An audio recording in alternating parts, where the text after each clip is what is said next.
Welcome to my channel. If you don't know me, my name is Diana and I'm going to quit my job and start traveling the world. This is my first video on how to travel in Istanbul on a budget, where to stay and what to do. Let's start off with where to stay. So Istanbul is a massive city, but it's divided basically into three parts. So you have the European side and the Asian side. And the European side is kind of divided into two pieces. So you have the most modern side of town. It's basically called the Taksim area.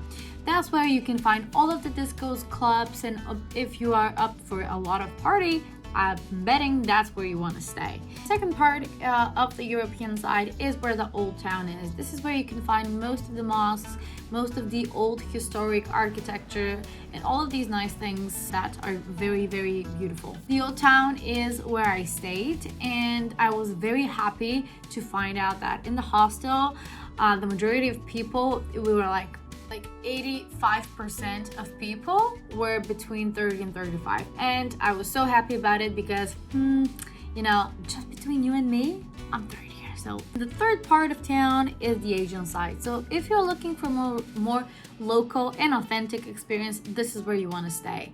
It's a lot more chilled, there's a lot less traffic. I mean, don't get me wrong, traffic is still going on, but it's a lot more relaxed than it is on the European side. So let's get back to my point. So this video is about budget traveling, so therefore I am recommending you stay in a hostel.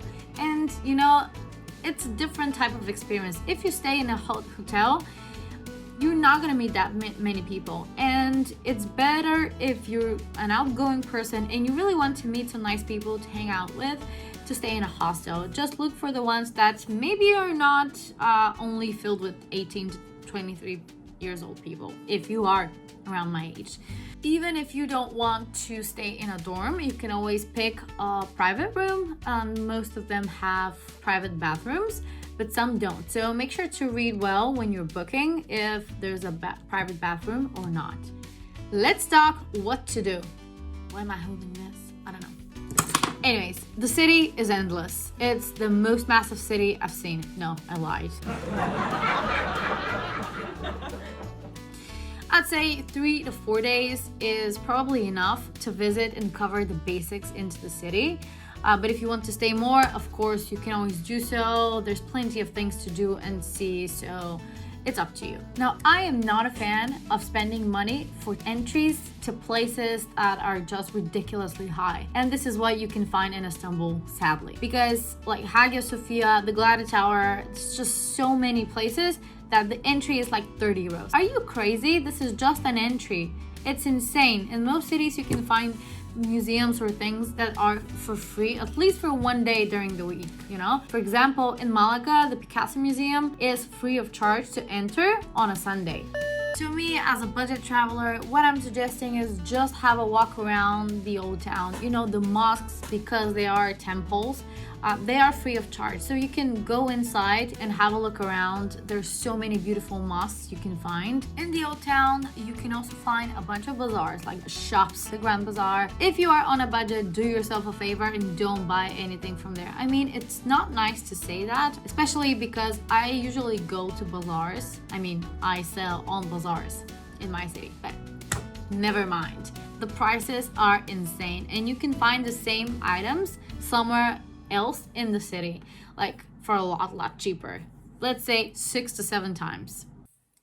As a second tip, I didn't really check for that, but I'm sure that you can go to supermarkets and buy some spices from there. Next on the list is Balat. I've heard so many things, I've seen so many stories. It's so beautiful, colorful, and whatnot. Well, I wasn't really that impressed, but I guess it's up to you. It's a nice neighborhood, I suppose. You can go for a little walk. I just didn't get really that much the hype.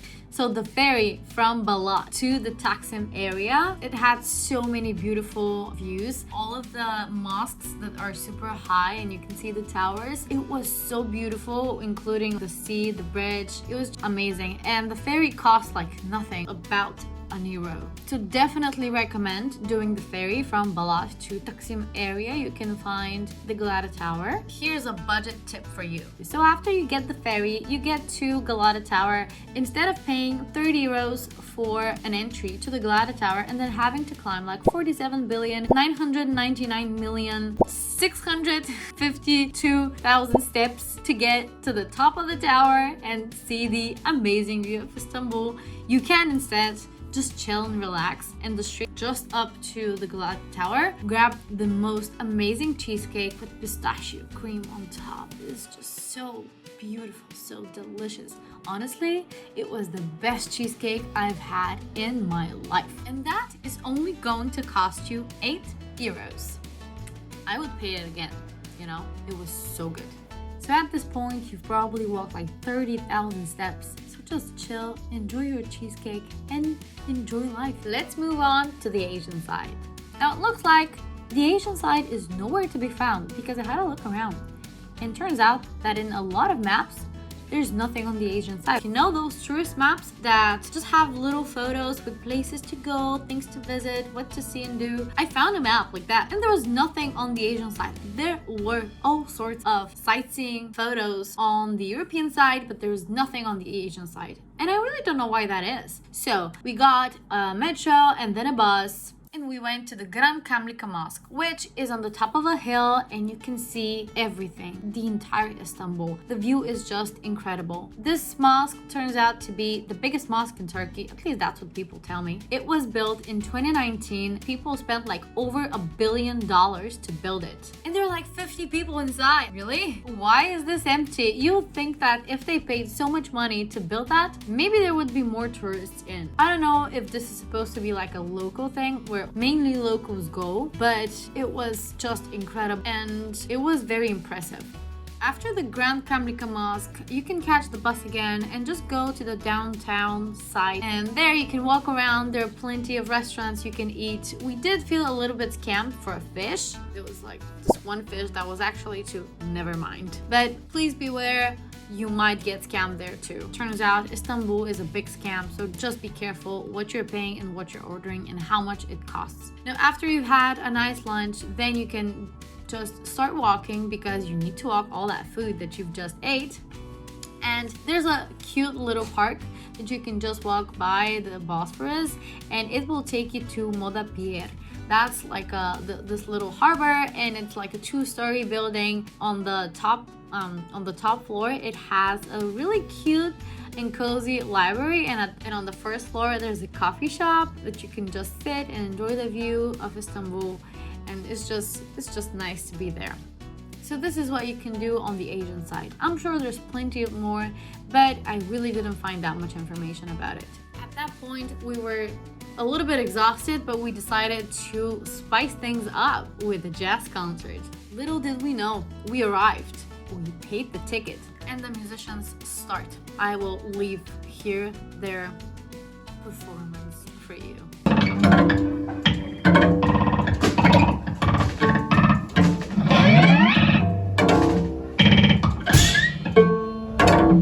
But this is not jazz, this is not even music, and things got weirder and weirder with every single song, if we can call that a song. Anyways, this gave us such a huge headache that we had to just split. You know, we had to go. We went out to finish our beers and then we left. You know, this was just too much. So let's go back to the budget tips. So tip number 1, be careful because you're always going to be scammed. So ask for prices. Say something if you don't agree with the price. Just always beware that you're going to get scammed. As a rule of thumb, if you think it's too much, it's too much. Vegetarian food seems to be a lot cheaper and they don't really scam you that much about it. If you are on a budget, you might want to consider eating vegetarian. And it's healthy too. Tip number 3, public transport is a very good way to save money. You can get this you can buy this Istanbul card, which is going to save you a lot of money. And you do still have to pay for the card itself. It was like $2-3 euros for the card itself, but I think you generally pay less when you get the card. So get the card and you'll be all set. Overall, I really enjoyed my stay in Istanbul. I met so many nice people. I had the best time. And you know what? Even for New Year's Eve, we had this party. It was amazing. We had so much fun. At some point, we had to just shout because we couldn't hear each other from everyone speaking. It was so much fun. And I'm gonna do a whole video just for that. So make sure to hit the subscribe button and I'll see you on the next one. Bye!